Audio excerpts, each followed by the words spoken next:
তোকে চড়া পায় না। নমস্কার সম্মানিত আর কেন লজ্জা দিচ্ছ ভাই? সাইডে করো না, যতক্ষণে তোমার এই ফুল কুমারী বোনটা নিয়ে কি বল করছিস? মেয়েদের এত দুর্বল ভাবিস না রে শয়তান।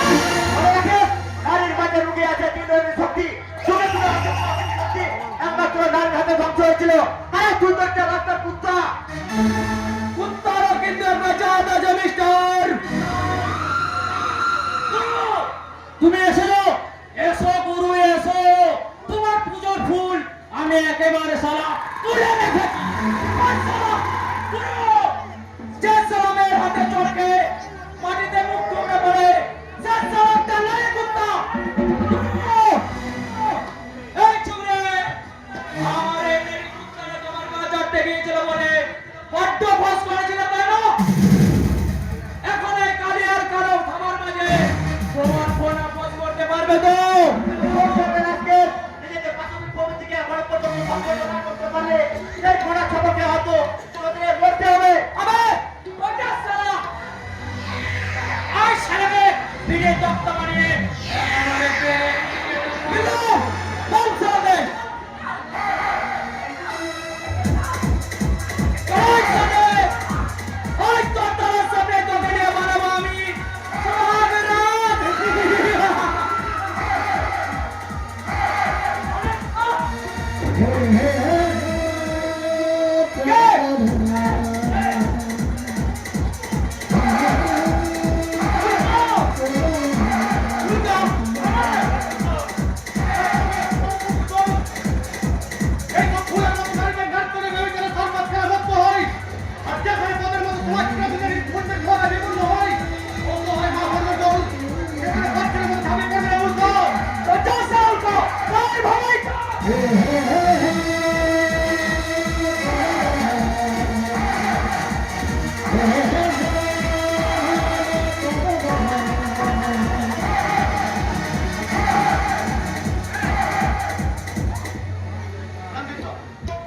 এখন আমরা সম্পূর্ণ মুক্ত। ডাক্তারবাবু আপনি এখানে? হ্যাঁ আমি। আর ও আমার একমাত্র বোন সবরা। আর সবরা এই হলেন ডাক্তারবাবু। থাক বোন, ওর পরিচয় আমি যথাসময়ে দেবো। নমস্কার।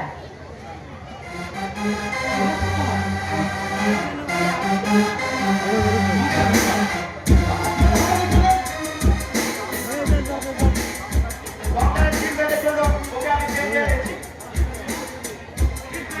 হ্যাঁ ট্রিটমেন্ট বেশ কিছু করে তোমরা ওকে আমি এখানে এনেছি। আর কিন্তু এমন এই খাদ্য সবুজ গ্রামের মাঝে যে এমন রিক্সে হাইনা থাকতে পারে তা আমি কখনো ভাবিনি। আমার আমার সম্মান বাঁচানোর জন্য আপনাকে অসংখ্য ধন্যবাদ। অঙ্গমতের কোনো প্রয়োজন নেই মেকআপ। এটাই তো উল্কার জীবনের একমাত্র লক্ষ্য। আপনারা ফিরে যান মেকআপ। এই উল্কা জীবিত থাকতে এখানে আর কেউ কোনোদিন আপনাদের কেস পর্যন্ত স্পর্শ করতে পারবে না। যান মেকআপ যান। Thank you. আপনি দয়া করে আমাদের পাশে একবার যাবেন। আপনার মতো রহস্যময় মানুষের ব্যাপারে ভীষণ জানতে ইচ্ছে করছে। দাদা, তোমার বাসার ঠিকানাটা দিয়ে দাও না দাদা। মেকআপ উল্কার কখনো ঠিকানার প্রয়োজন হয় না মেকআপ। কর্তব্যের ঘন্টা বাজলে উল্কা নিজেই গিয়ে ঠিকানা পড়বে। ঠিকানা প্রয়োজন উল্কা, আর আমি চাই এটাই হোক তোমার বর্তমান ঠিকানা। অবশ্যই আসবেন কিন্তু আমি কিন্তু আপনার জন্য অপেক্ষা করে থাকবো।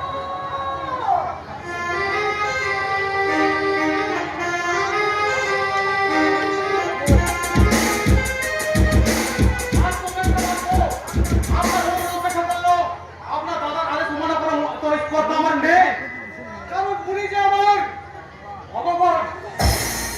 কাঞ্চন কাঞ্চন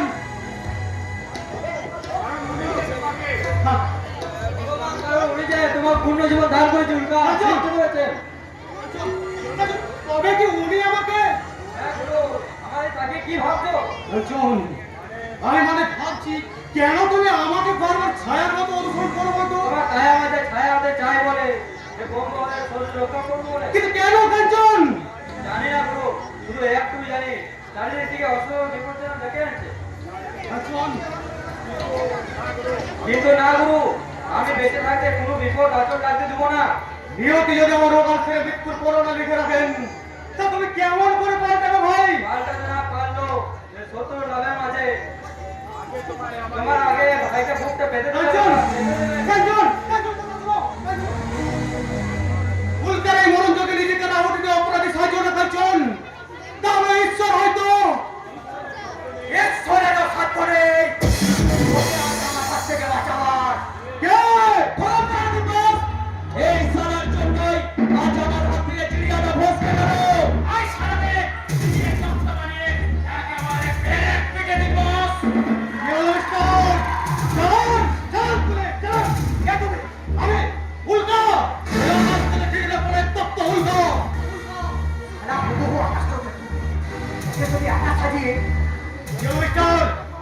তখন থেকে আমার কিনে তাকে কি ভাবছেন মিস্টার? এই উল্কার মধ্যে নতুন কিছু খুঁজতে চাইছেন বুঝি? ঠকবেন মিস্টার, ঠকবেন। এই উল্কার মধ্যে সালা শুধু আগুন আছে, আগুন। ওই আগুন আমি ফু দিয়ে নিভিয়ে দেবো না। হুকুম করেন বস এটাকে একেবারে সালাম শুরু বলে ওর কাছে ক্ষমা চেয়ে নে। কি বলছেন বস? যা বলছে তাই বল। আমাদের ক্ষমা করে দিন গুরু। আর যদি উল্কার উপর হাত ওঠানোর চেষ্টা করে হাত দুটো কেটে নেবো। মনে করে বস দেখুন বন্ধু মিস্টার, এই উল্কার উপর আপনার এত ধরে উঠছে উল্কা কেন তা জানতে? তোমার বাহাদুরিতে আমি মুগ্ধ হয়েছি উল্কা, তাই তোমাকে আমার প্রয়োজন। উল্কা কারো গোলামি করতে জানবেন মিস্টার। যতক্ষণ বাঁচবে মাথা উঁচু করে বাঁচবে। মাথা উঁচু করে চলার কাজে আমি তোমায় দেবো। মাত্র কয়েকটা মাস একটা বিশেষ ব্যক্তি ছদ্মবেশে অভিনয় করতে পারে তোমাকে আমি মোটা টাকা বকশিস দেবো। অভিনয়? হ্যাঁ অভিনয়। আকাশ চৌধুরীর একজন নামে লোকের সঙ্গে তোমার চেহারার অদ্ভুত মিল। শুধুমাত্র এই গ্রেড কার গাড়িটা উড়িয়ে দিলে ব্যাস আকাশ চৌধুরী বলে তোমাকে আর কারো সন্দেহ হবে না, এবং তাই তুমি আকাশ থেকে সেই বাড়িতে যাবে এবং আমার নির্দেশ মতো কাজ করবে। কিন্তু মিস্টার, ওই সত্যিকারের আকাশ যদি বললে ফিরে আসবে, আসবে না। আর তাকে আমি ফিরিয়ে দেবো। তাহলে আমি ভাবছি ওই আকাশ বাবু ফ্যামিলি সম্পর্কে আমাদের কিছুই জানি না। ওনার ফ্যামিলিতে কে কে আছে? বাবা, মা, ভাই, বোন, কিংবা তার কোনো স্ত্রী? সব পরিচয় আমি তোমায় দেবো। আকাশের চাল চলন কথাবার্তা সব আমার ডাইরেকশন অনুযায়ী হবে, এবং কাল তুমি আকাশে সেই বাড়িতে যাবে। এখন এসো এসো, আকাশ চৌধুরী ফ্যামিলি মেম্বারদের সম্পর্কে আমি তোমায় গুরুত্বপূর্ণ তথ্য দিই। কি হলো মিস্টার, আমার প্রস্তাবে তুমি রাজি কি না? রাজি?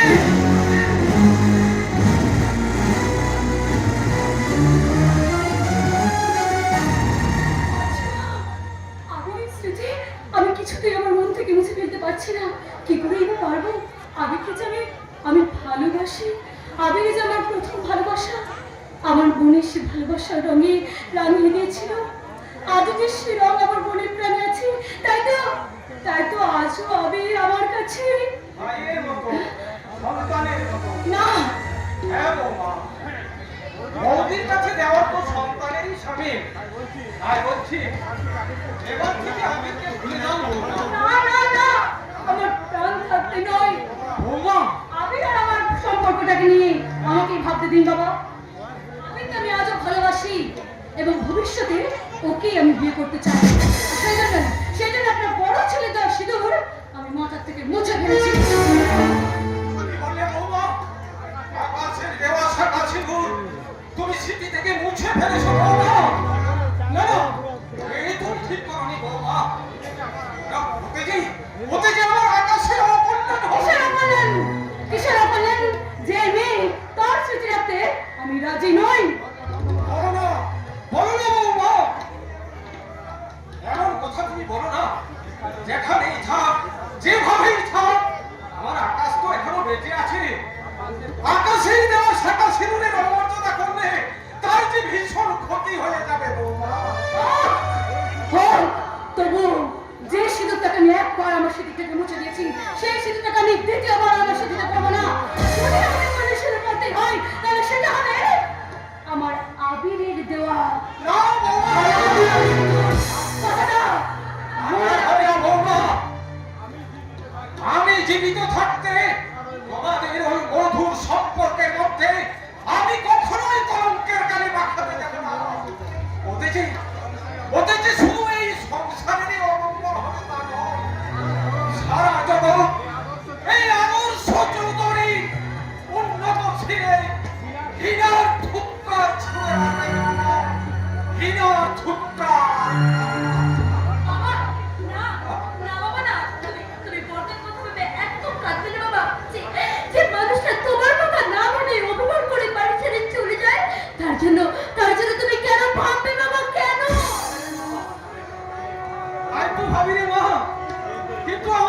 সবুজ মনটাকে বুঝতে চায় না। পিতা পুত্রের দিকে শত আঘাত দিতে পারে, কিন্তু এই জন্মদাতার পিতৃহৃদয় কি কখনো পুত্র স্নেহ থেকে বঞ্চিত থাকে রে মা? হ্যাঁ রে মা, তাই তো আকাশের কথা আমার মনে পড়লে আমার মনটা যেমন কেমন হাহাকার করে কেঁদে ওঠে।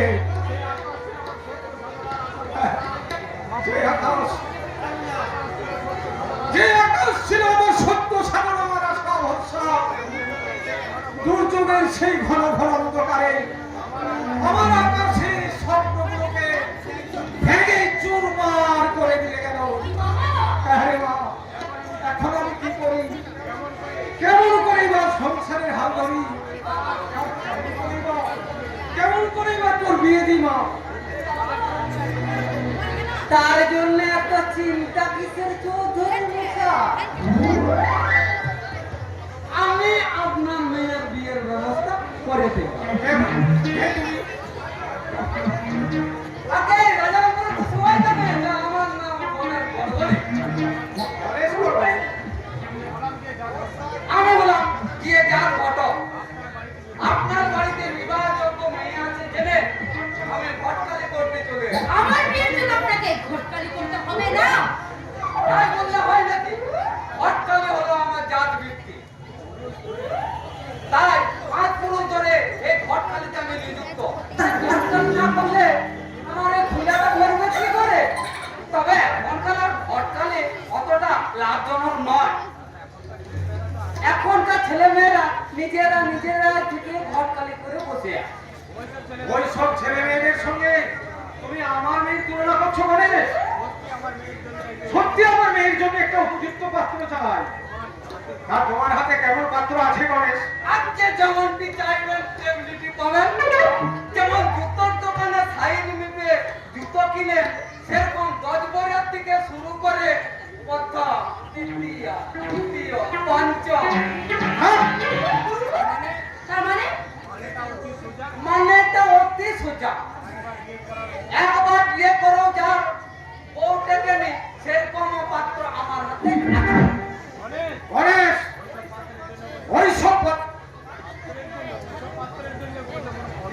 ওইসব পাত্রের জন্য অবশ্য কোনো পণ দিতে হবে না, উল্টে আপনার মেয়ে পেয়ে যাবে ভালো ভালো গয়না, দামি দামি শাড়ি, আর তার সাথে পকাম করে দুটো বাচ্চা। বেড়ে যাও আমার সামনে থেকে। এটা রসিকতা করার জায়গা নয়। ভালো পাত্রের সম্মান থাকলে বলো, নইলে তুমি আসতে পারো। আসবো মানে? আপনি কি আমাকে যেমন তেমন ঘটক মনে করেছেন? বাঁচুন তাহলে। Doctor 5 lakh, engineer 4 lakh, master ওটা এখন থাক, কারণ মাস্টার এখন কেস চলছে তো ওটা থাক। তার মতো বেকার পকেট মার চৌধুরী মশাই আছে। আর শুনে লাভ নেই। তাহলে কত বাজবে চৌধুরী মশাই? ঘন্টা রাখবো। এত টাকা যৌতুক দেওয়ার মতো সামর্থ্য আমার নেই। তাছাড়া আমি একজন শিক্ষক। মেয়ের বিয়েতে পর থাকে আমি মনে প্রাণে ঘৃণা করিনি। হ্যাঁ মা, হবে না, হবে না। 25-30 হাজার টাকা যৌতুক দিতে না পারলে আপনার হবে হবে 25-30 হাজার টাকা কি বলছেন চৌধুরী মশাই? আপনার মেয়ের বিয়ে একবারে বিনা পয়সায় হয়ে যাবে। বিয়ে তো তোকে বিয়ে করার মতো পাত্র আছে গণেশ। কেন আপনার সামনে আছে না?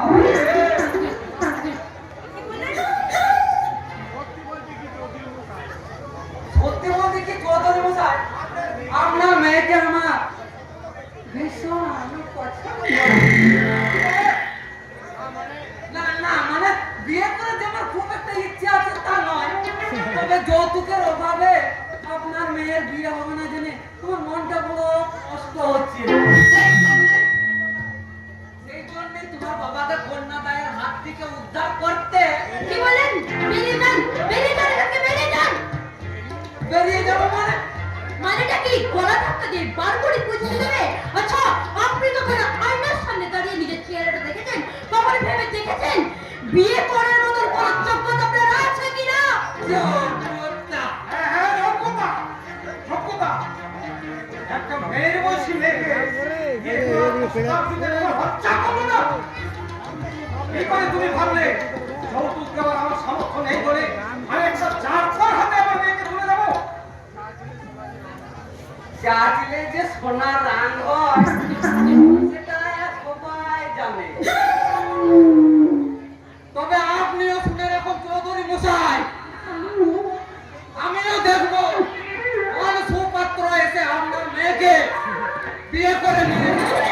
তখন যত গণেশ গড়গড়ির পায়ে তেল মালিশ করুন। এই গণেশ গড়গড়ি তখন কিন্তু কোনো মতে হ্যাঁ করবে। যাও যাও গণেশ বাবারে। বাবা, বিয়ে দিতে না পারি আমার মেয়েকে আমি নিজের হাতে খুন করে মারবো তোমার মতো ঘাটের মোড়ার সঙ্গে আমি আমার মেয়েকে বিয়ে দেবো না। আপনার আপত্তি না থাকলে প্রতিমাকে আমি বিয়ে করবো মেসমশাই। আপত্তি কেন বলছো বাবা? এ তো আমার পরম সৌভাগ্য। তোমার মতো ছেলে, সোনার টুকরো ছেলে আমার যে প্রতিমাকে বিয়ে করবে এ তো আমার পরম সৌভাগ্য। হ্যাঁ মেসমশাই, আমরা দুজন দুজনকে ভালোবাসি আর আপনি যদি অনুমতি দেন তাহলে আমরা বিয়ে করতে রাজি। হ্যাঁ হ্যাঁ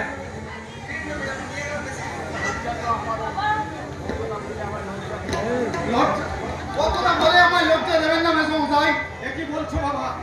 লজ্জা তো আমারই পাওয়া উচিত। যে পিতা সত্য রক্ষার জন্য পুত্রের বিরুদ্ধ সেই পথ খুঁজে পারি যায়, যে পিতা অন্ধ পুত্রের কাছে মিথ্যা প্রতিপন্ন হয়, অন্যের বিবাহের জন্য যে পিতা অন্যের কাছে অনুগ্রহের হাত পেতে ভিক্ষা করে, তার চেয়ে আর বড় লজ্জাহীন নেই বাবা, তার চেয়ে আর বড় লজ্জাহীন নেই। মেসমশাই, মেসমশাই,